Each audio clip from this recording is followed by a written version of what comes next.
పాఠశాల విద్య ప్రభుత్వం మరియు ప్రైవేటు పాఠశాలలో 1వ తరగతి నుంచి 12వ తరగతి వరకు చదివే పిల్లల తల్లులకు తల్లికి వందనం పథకం ద్వారా ఆర్థిక సహాయాన్ని అందిస్తూ మా ప్రభుత్వం సూపర్ 6 హామీని నెరవేరుస్తుంది. పేదరికం కారణంగా ఏ పిల్లవాడు విద్యకు దూరం కాకూడదు అనేది ఈ పథకం లక్ష్యం. ఇందుకే మధ్యలో చదువు మానేసిన పిల్లల సంఖ్యను గణనీయంగా తగ్గించడానికి సహాయపడుతుంది. పాఠశాలల్లో మౌలిక సదుపాయాలను, విద్యార్థుల అభ్యసన ఫలితాలను మెరుగుపరిచేందుకు మా ప్రభుత్వం సమగ్ర సంస్కరణలు చేపడుతోంది. మన యువతకు ఉపాధి అవకాశాలు కల్పించడానికి మరియు విద్యా వ్యవస్థలో యువ ఉపాధ్యాయులను నూతన శక్తి నింపేందుకు ఖాళీగా ఉన్న 16,347 పోస్టులను భర్తీ చేసే దిశగా మెగా డిఎస్సి నియామకాన్ని ప్రకటించడం జరిగింది. ఇది మా ప్రభుత్వం తీసుకున్న ప్రధాన నిర్ణయాలలో ఒకటి.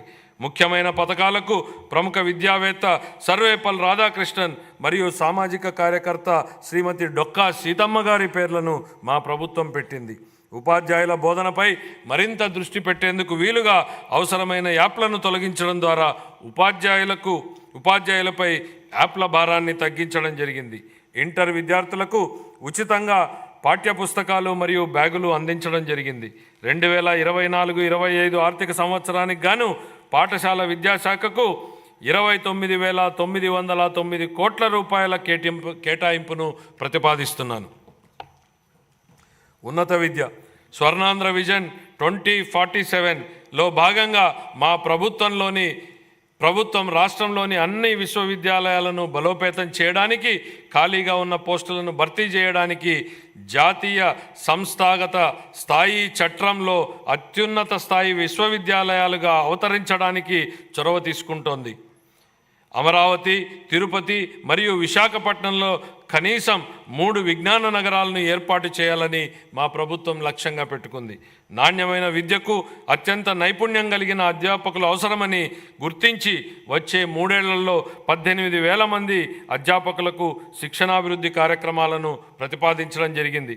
2024 డిసెంబర్ నుండి 2.5 లక్షల మందికి పైగా విద్యార్థులకు వృత్తి శిక్షణను సులభతరం చేయడానికి NASSCOM, future skills, EduSkills, Salesforce, Microsoft వంటి ప్రతిష్టాత్మక సంస్థలతో మా ప్రభుత్వం అవగాహన ఒప్పందాలను కుదుర్చుకుంది.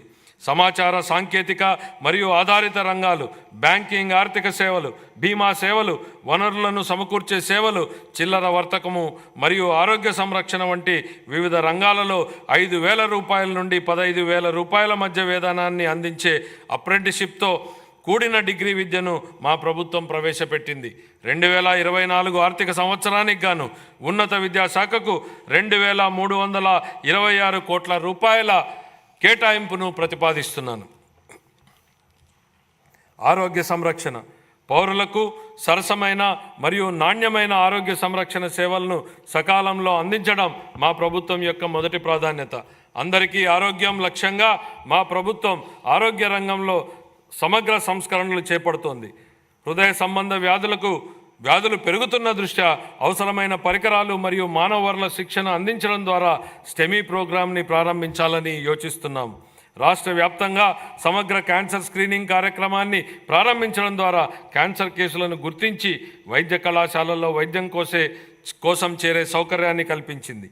పాఠశాల ఆరోగ్య కార్యక్రమం కింద అంగన్వాడీ పిల్లలకు మరియు 18 సంవత్సరాలలోపు ఉన్న పాఠశాల విద్యార్థులకు పుట్టుకతో వచ్చిన లోపాలు, పోషకాల లోపం వలన వచ్చేటువంటి వ్యాధులు, మందకొడి అభివృద్ధి మరియు వైకల్యం అనే 4 లోపాలను గుర్తించడం కోసం పరీక్షలు చేయబడుతున్నాయి. రాష్ట్రంలో ప్రాథమిక ఆరోగ్య కేంద్రాల నుంచి సాధారణ ఆసుపత్రుల వరకు అన్ని రకాల వైద్య సదుపాయాలను మెరుగుపరచడం జరుగుతుంది. మా ప్రభుత్వం డాక్టర్ ఎన్టీఆర్ వైద్య సేవా ట్రస్ట్ వంటి ప్రతిష్టాత్మక కార్యక్రమాలు, 108 మరియు 104 ఆరోగ్య సేవల పునరుద్ధరణ మరియు జాతీయ ఆరోగ్య మిషన్ కింద కుటుంబ సంక్షేమ కార్యక్రమాలను సమగ్రంగా అమలు చేయడం జరుగుతుంది. మాతా శిశు సంరక్షణలో జాతీయ సగటు కంటే మన రాష్ట్ర సగటు మెరుగ్గా ఉంది. తల్లులు మరియు పిల్లల శ్రేయస్సును పెంచే కార్యక్రమాలను అమలు చేయడం ద్వారా దీన్ని మరింత మెరుగుపరచడానికి చర్యలు తీసుకుంటున్నాం. 2024-25 ఆర్థిక సంవత్సరానికి కానీ వైద్య ఆరోగ్య శాఖ కోసం 18,421 కోట్ల రూపాయల కేటాయింపును ప్రతిపాదిస్తున్నాను. పంచాయతీరాజ్ మరియు గ్రామీణాభివృద్ధి. మహాత్మా గాంధీ ఇలా అన్నారు, భారతదేశ ఆత్మ గ్రామాలలో ఉంటుంది అని. గౌరవనీయ ఉప ముఖ్యమంత్రి శ్రీ కొణిదెల పవన్ కళ్యాణ్ గారి సమర్థ నాయకత్వంలో స్థానిక స్వపరిపాలన నిజమైన స్ఫూర్తితో ప్రోత్సహించడం ద్వారా పంచాయతీరాజ్ వ్యవస్థకు పూర్వవైభవం తీసుకురావడానికి ఇప్పటికే మా ప్రభుత్వం చాలా కార్యక్రమాలు చేపట్టింది. ప్రణాళికా ప్రక్రియలో భాగంగా అన్ని గ్రామ పంచాయతీల క్రియాశీలక భాగస్వామ్యంతో ఉపాధి హామీ పథకం ఆమోదం కోసం ఆగస్టు 23న ఒకే రోజులో 13,326 గ్రామాలలో పంచాయతీలలో ప్రత్యేక గ్రామ సభలు నిర్వహించడం అనేది ఒక ప్రపంచ రికార్డు. మన రాష్ట్రంలోని అన్ని గ్రామాలలో సిమెంట్ రహదారులను ప్రారంభించడంతో కార్యాచరణ ప్రణాళిక అమలు ప్రారంభమైంది. స్వాతంత్ర దినోత్సవం మరియు గణతంత్ర దినోత్సవాల నిర్వహణ ఖర్చుల క్రితం చిన్న పంచాయతీలకు 100 రూపాయల నుండి 10,000 రూపాయలకు, పెద్ద పంచాయతీలకు 250 రూపాయల నుండి 25,000 రూపాయలకు పెంచి సర్పంచుల ఆత్మగౌరవాన్ని పునరుద్ధరించడం జరిగింది. స్వర్ణ పంచాయతీల కార్యక్రమం కింద పంచాయతీల అభివృద్ధికి ప్రభుత్వం దార్శనిక ప్రణాళికను చేపట్టింది. 2024 మార్చి నుండి పంచాయతీరాజ్ సంస్థలకు రావాల్సిన 15వ ఆర్థిక సంఘం నిధులను 998 కోట్ల రూపాయలను ప్రభుత్వం 24 ఆగస్టు నెలలో విడుదల చేయడం జరిగింది. గ్రామీణ పేదలకు సుస్థిర జీవనోపాధిని అందించడానికి మరియు గ్రామీణ ప్రాంతాలలో మన్నికైన ఆస్తులు సృష్టించడానికి మా ప్రభుత్వం మహాత్మా గాంధీ జాతీయ గ్రామీణ ఉపాధి హామీ పథకం కింద 16 శాఖల సమన్వయంతో వివిధ వినూతన కార్యక్రమాలని అమలు చేస్తోంది. 2024-25 సంవత్సరంలో ఇప్పటి వరకు 1.2 మిలియన్లకు పైగా కుటుంబాలకు 100 రోజుల వేతన పరిధిని ఉపాధిని పొందాయి. ఉద్యానవనం, సేద్యపు కుంటలు, పశు సంవర్ధక ఆవాసాలు వంటి ప్రాజెక్టులతో పాటు పైకప్పు నీటి సంరక్షణ, ఇంకుడు గుంతలు, చెక్ డ్యాంలతో పాటు సహజ వనరుల నిర్వహణ ప్రాజెక్టులు చేపట్టడం జరిగింది.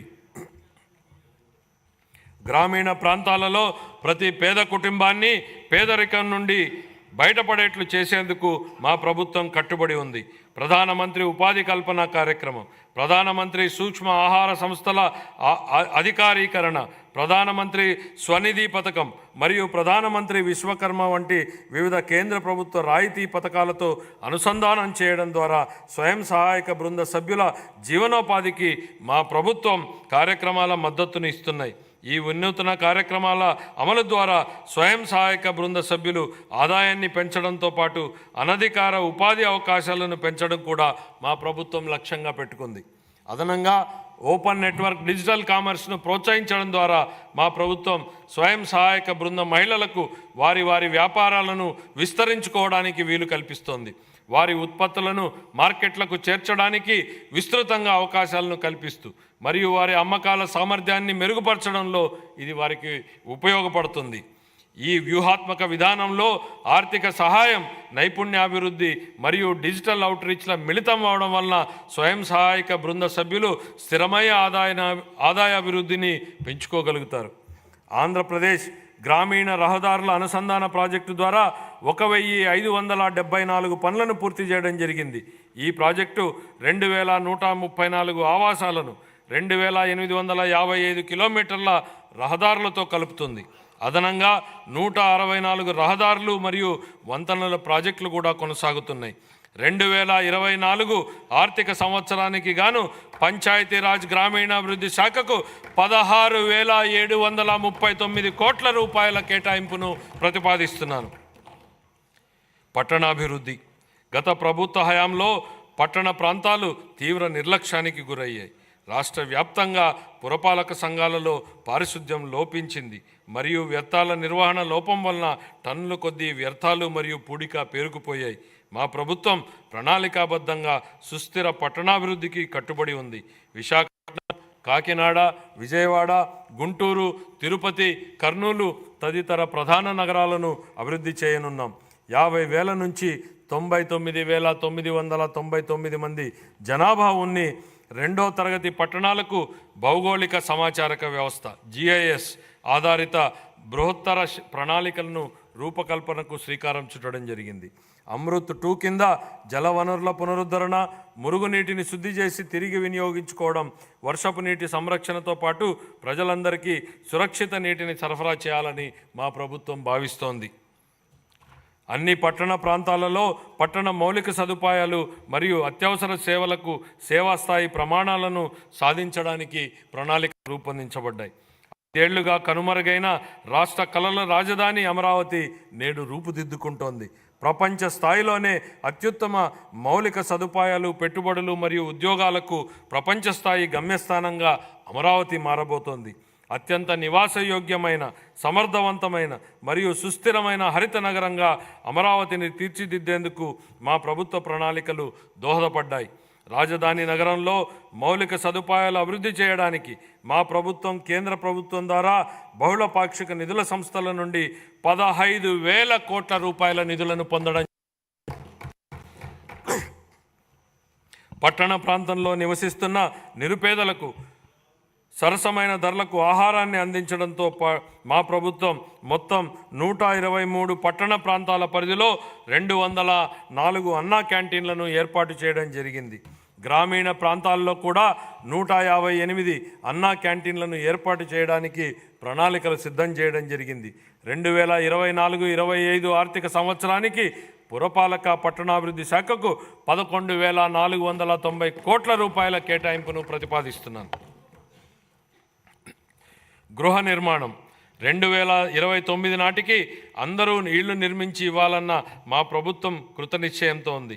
ప్రధానమంత్రి ఆవాస్ యోజన, ఎన్టీఆర్ నగరాలు పథకం కింద ఆర్థికంగా వెనుకబడిన వర్గాలకు 25 లక్షల ఇళ్ల పట్టాలు ఇవ్వాలని లక్ష్యంగా పెట్టుకోవడం జరిగింది.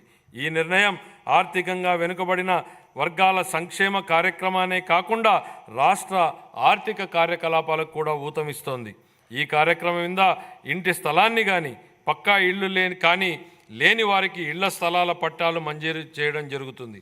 ప్రధానమంత్రి ఆవాస్ యోజన కింద 6.9 లక్షల ఇళ్ళు, ప్రధానమంత్రి ఆవాస్ యోజన కింద 1.79 లక్షల గ్రామీణ ఇళ్లను పూర్తి చేయాలని ప్రతిపాదించడం జరిగింది. ప్రధానమంత్రి జన్మన్ పథకం కింద నిస్సహాయ గిరిజన సమూహాల కోసం 15,000 పైగా గృహాలను పూర్తి చేయాలని ప్రతిపాదించడం జరిగింది. అన్ని శాఖల సమన్వయంతో హౌసింగ్ లేఅవుట్లలో మౌలిక సదుపాయాలను అభివృద్ధి చేయడానికి మా ప్రభుత్వం కట్టుబడి ఉంది. 2024-25 ఆర్థిక సంవత్సరానికి గృహ నిర్మాణ శాఖకు 4,012 కోట్ల రూపాయల కేటాయింపుని ప్రతిపాదిస్తున్నాను. జలవనరుల నిర్వహణ, సాగునీటి రంగాన్ని గత ప్రభుత్వం పూర్తిగా నిర్లక్ష్యం చేసింది. వంశధార స్టేజ్ 2, హంద్రీనీవా సుజల స్రవంతి 2వ దశ, వెలుగొండ ప్రాజెక్టు, తోటపల్లి బ్యారేజు, గజపతి నగరం బ్రాంచ్ కెనాల్, చింతలపూడి ఎత్తిపోతల పథకం, Pulichintala Gundlakamma reservoir, Somasila Swarnamukhi link canal వంటి సాగునీటి ప్రాజెక్టుల్లో ఏ ఒక్కదానిలోనూ పురోగతి లేదు.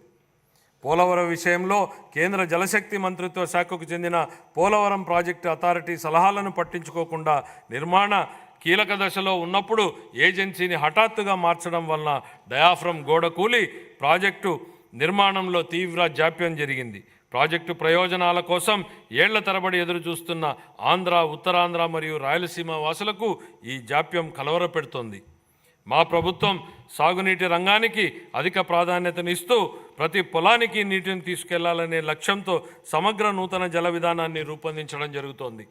రాష్ట్రాన్ని కరువు రహిత రాష్ట్రంగా